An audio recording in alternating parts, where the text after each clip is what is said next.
घरामध्ये पूजा, यज्ञ, हवन अशी अनेक शुभकार्य नारळाशिवाय अपूर्ण मानली जातात. पण स्त्रिया पूजा किंवा शुभ कार्यात वापरला जाणारा नारळ फोडू शकत नाही. ही जी परंपरा आहे ती खूप पूर्वीपासून चालत आली आहे. आता मंडळी, या मागचं कारण काय आहे हे पाहूया. पुराणातल्या कथेनुसार भगवान विष्णू जेव्हा पृथ्वीवर अवतरले तेव्हा त्यांनी आपल्यासोबत लक्ष्मी, नारळाचे झाड आणि कामधेनू या 3 गोष्टी आणल्या होत्या. या ज्या 3 गोष्टीही माणसासाठी वरदानच ठरल्या. म्हणूनच नारळाला कल्पवृक्ष असे म्हटले आहे. ब्रह्मा, विष्णू आणि महेश या 3ही देवता नारळामध्ये वास करतात असं मानलं जातं. त्यामुळे या 3 देवतांच्या उपस्थितीमुळे नारळ महिलांपासून दूर ठेवला जातो.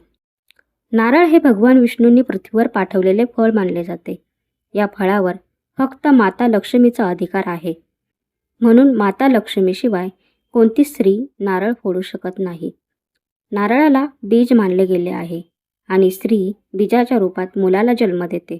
म्हणून नारळ फोडणे हे स्त्रियांसाठी अशुभ मानलं जातं.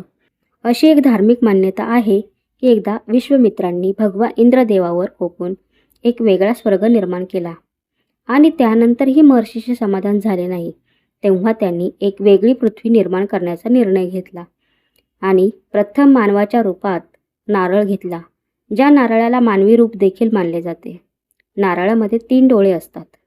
त्यातील डोळ्यांना त्रिनेत्राचे रूप मानले जाते असे शास्त्रात सांगितले आहे. देवाला नारळ अर्पण केल्याने दुःख आणि वेदना नष्ट होतात. घरामध्ये नारळ फोडल्याने नकारात्मकता दूर होते. देवाला नारळ अर्पण केल्याने धनासंबंधी काही समस्या असतील तर दूर होतात. नारळाला शुभ, समृद्धी, आदर, प्रगती आणि सौभाग्याचं प्रतीक मानलं जातं. व्हिडिओ आवडला असल्यास लाईक करा, शेअर करा, सबस्क्राईब करा. भेटूया आपण पुढच्या व्हिडिओमध्ये. तोपर्यंत धन्यवाद.